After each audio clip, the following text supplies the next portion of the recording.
In this video, you will learn how to replace the 3-in-1 filter and the RO membrane cartridge when they become exhausted.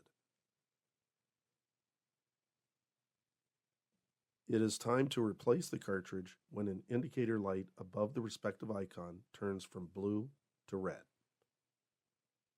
First, unplug the power to the RO module and the lights will turn off.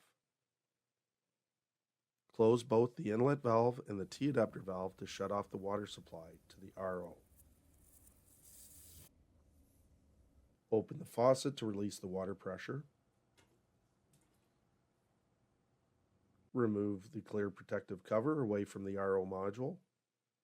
Then remove the cartridge that needs to be replaced by turning it 90 degrees counterclockwise so the triangle icon on top of the cartridge is pointing to the 9 o'clock position, and then remove the cartridge.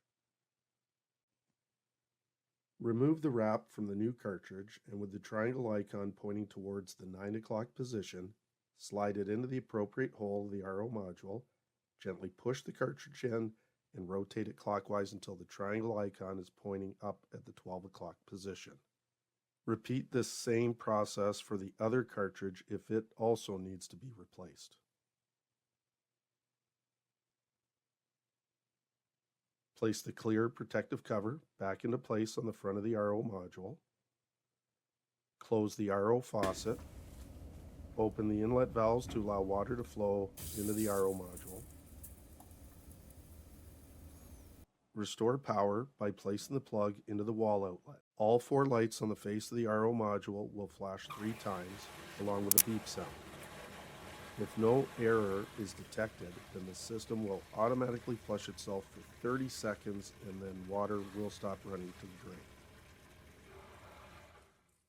Next, open the RO faucet and allow the water to run for approximately 10 minutes to flush the cartridges. Don't be alarmed if you see black carbon fines coming out of the RO faucet. This is normal and will eventually clear.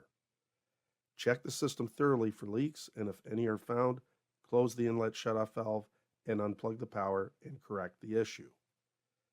After 10 minutes of flushing, close the RO faucet to make sure the booster pump stops operating. Now it's time to reset the life of the cartridges. Press and hold the reset key for 3 seconds until you hear a beep. The blue light above the 3-in-1 icon will start flashing. Then press and hold the reset key for 3 seconds until you hear a double beep. This means the 3-in-1 cartridge life has reset successfully. If you replace the RO membrane cartridge, then press and hold the reset key for 3 seconds until you hear a beep. The blue light above the 3-in-1 icon will start flashing. Then press the select button once and the blue light above the RO icon will start flashing. Press and hold the reset key for 3 seconds until you hear a double beep. This means the RO membrane cartridge life has reset successfully.